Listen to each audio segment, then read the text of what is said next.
I will with you tonight. If you do not touch me, I will marry you. A love story filled with passion, intensity, and an unexpected challenge. I promise it will touch your heart deeply. Hey there, lovely soul. Welcome back to Noah's Stories, my dear family. Before we begin, please join me in a heartfelt prayer. Heavenly Father, please bless everyone listening to this story. Grant them happiness, peace, and guide them toward finding their true love. Amen. My beautiful family, please don't forget to like, comment, and share this video. Your support means everything to me.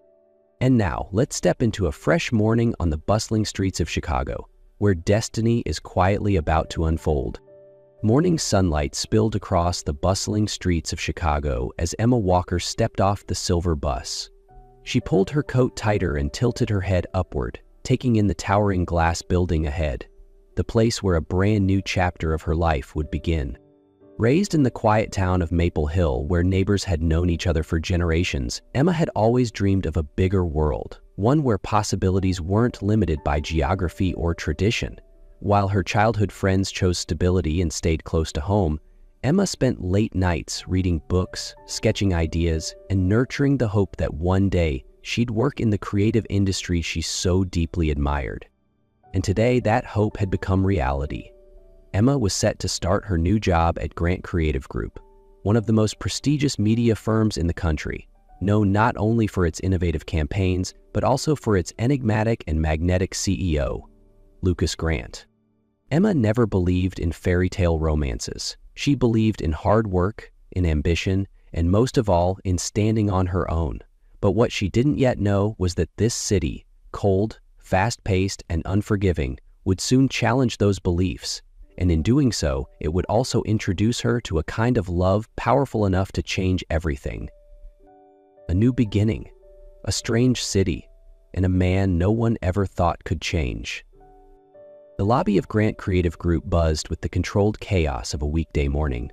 Emma stepped inside, eyes wide with wonder and just a touch of nervousness. Professionals in tailored clothes moved with precision. Conversations hummed in the air. Heels clicked against polished marble floors. She felt like she had entered an entirely different world. As she waited near the elevator, Emma felt someone's gaze on her. She turned slightly and saw a man walking through the glass doors.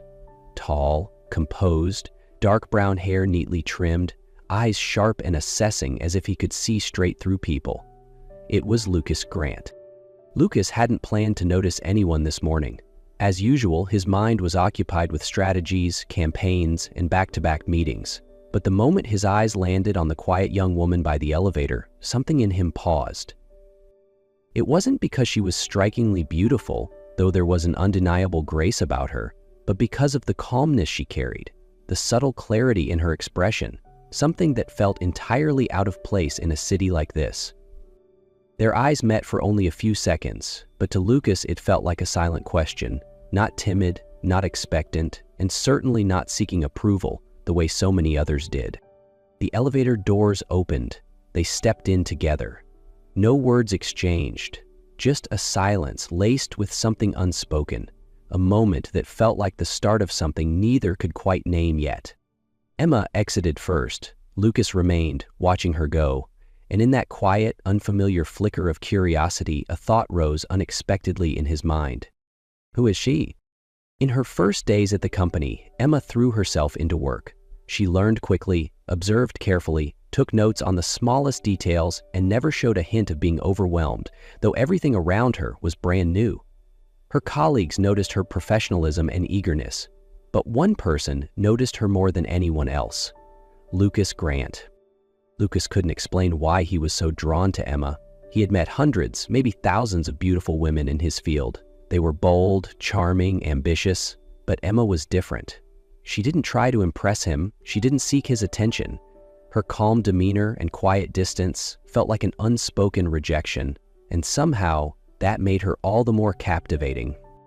He began creating work opportunities to interact with her, inviting her to strategic meetings, asking for her input on upcoming projects.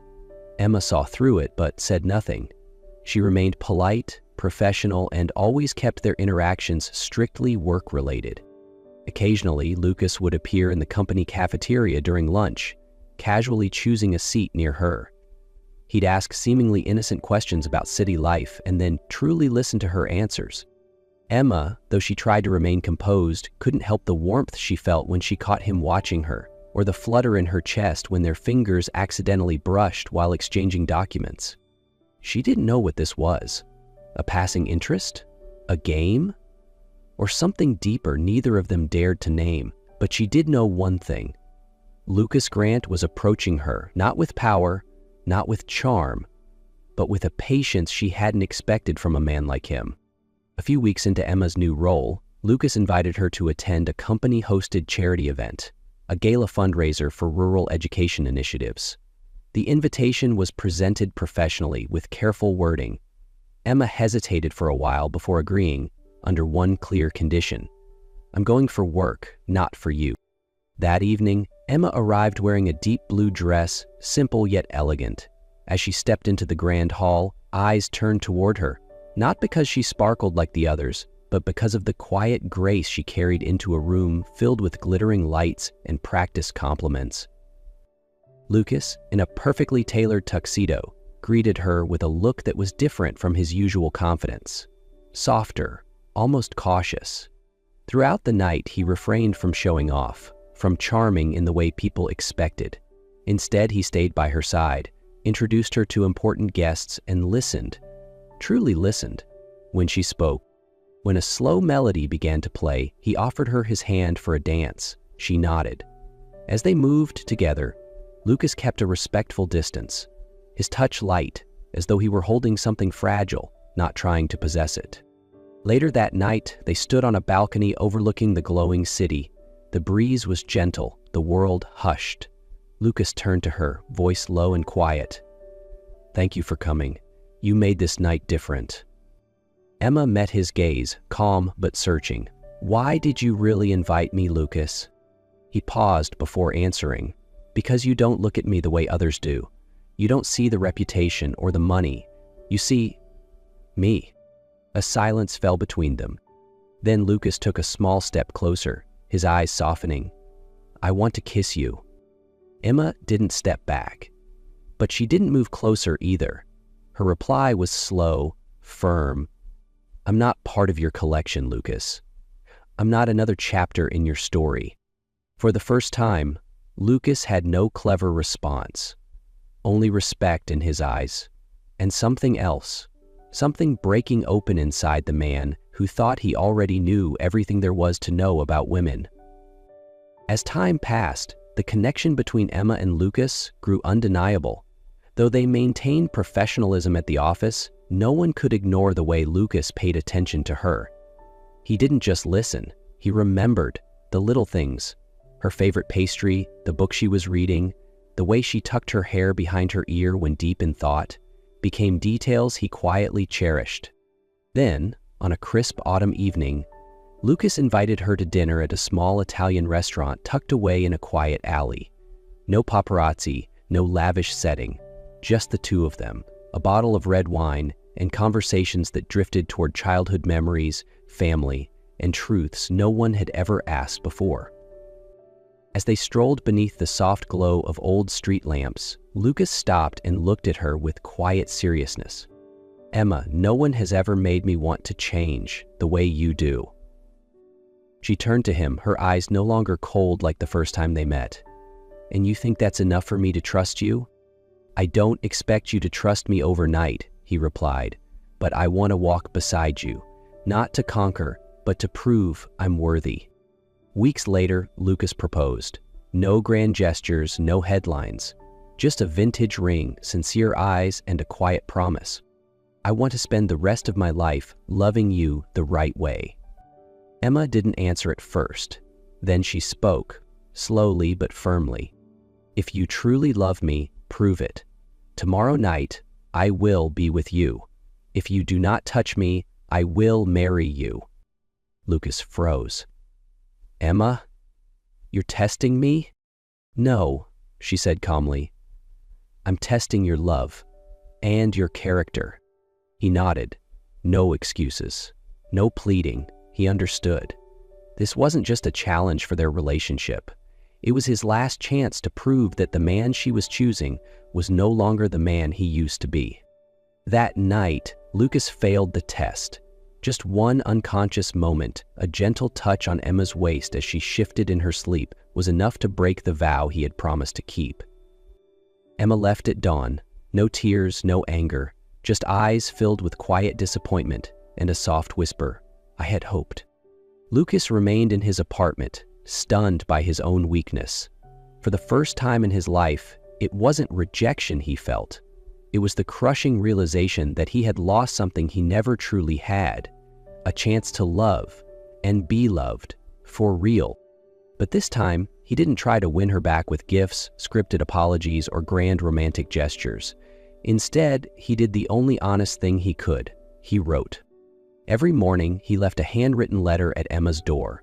No flowers, no logos, just white paper, black ink, and thoughts straight from the heart. Today, I realized I've been taught how to win at everything except love, because love isn't something you conquer, it's something you earn. I grew up in a world where men weren't allowed to be weak, but loving you made me realize real weakness is being too afraid to face who you really are. Emma read each letter. At first she skimmed them, but slowly, word by word, line by line, her heart began to soften. He wasn't trying to convince her that he had changed. He was showing her, through every thought, every admitted flaw, every humbled hope. After more than 3 weeks, on a late afternoon, Lucas sat in the park writing his 25th letter when a familiar figure appeared. Emma. She stood silently for a moment, then sat down beside him, gently but firmly. "We need to talk." They sat together in silence, the park bathed in golden light. No rush, no need for long explanations. After a few moments, Emma spoke. "Your letters, they weren't about getting me back. They were about finding yourself again, and that, Lucas, means more than any apology ever could." Lucas looked at her, eyes no longer pleading, only honest. "You showed me the man I could become, and I won't go back to who I was, whether you forgive me or not." Emma nodded softly. Then, like a quiet breeze, she said, "I want to offer the test again, but this time not to test you, to help you know yourself better." Lucas wasn't surprised. He didn't tremble, just a slow, steady nod. "I accept." That night, Emma returned to his apartment. As before, she entered the bedroom, bringing nothing with her but trust. Lucas lay beside her, fully clothed, over the top of the covers. No touching, no closeness, just quietly listening to her even breathing, as if guarding something sacred. All night, he didn't move, even when his hand trembled, even when she accidentally brushed against him. Lucas kept his promise. As dawn slipped in through the window, Emma opened her eyes and turned to him. He was still awake. "You didn't touch me," she whispered. Lucas smiled. No pride, no rush. "Not because I didn't want to, but because for the first time, I know what it means to love someone more than myself." In that moment, both of them understood they were no longer just navigating attraction or apology. They had crossed into something far more meaningful, a shared journey ahead. They stayed in silence for a while, her head resting gently on his chest. No words, just a knowing. And when Emma finally said, "Let's begin again," Lucas didn't hesitate. 1 week later, they got married. Not a fairy tale wedding, no beaded gown, no orchestra or elaborate speeches, just 2 people standing before a city clerk, exchanging vows that came from somewhere deeper.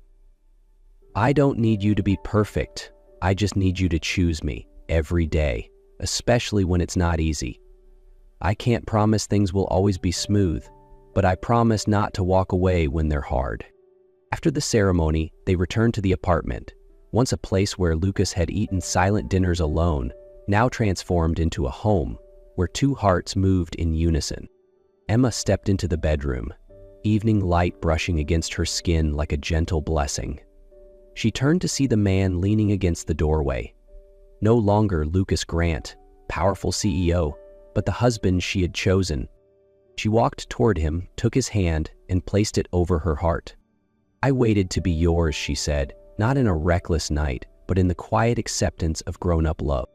That night, they made love. No more tests, no more barriers, only unity, whispered promises, gentle touches, the kind of love you have to grow into to fully understand. And the next morning, as Emma woke in Lucas's arms, she softly said, "Good morning, my husband." Lucas kissed her forehead, his voice calm and sure. "Good morning, forever starts today." They didn't talk about the past anymore. There was nothing left to prove. What mattered most wasn't what they'd survived. It was the decision to love each other every single day, with kindness, patience, and devotion. Not the ending of a fairy tale, but the beginning of something real. 3 months after the wedding, life with Emma and Lucas moved like a soft melody. Not dramatic, not loud, but full of warmth. They still worked, still held hands during rushed mornings, still ate dinner together at the little wooden table, where ordinary stories became more precious than the finest wine. Lucas was no longer the man who slept at the office for deadlines, and Emma no longer stayed up alone with notebooks and plans. They had learned to slow down, to sit together, to truly listen, as if every shared moment was a way to fall in love all over again. One quiet Saturday afternoon, Emma stood in the bathroom, gripping the pregnancy test in trembling hands. Her heart pounded so fast it nearly stole her breath. When 2 faint pink lines appeared, her tears fell, not from fear, but from a joy too big for words. She stepped out, finding Lucas reading on the sofa. She didn't say anything. She simply handed him the tiny stick. Lucas looked at it, then up at her. His eyes, first stunned, then overflowing with happiness. He didn't speak, just pulled her into his arms and held her tight. "We're going to have a baby." Emma nodded, tears mixing with her smile.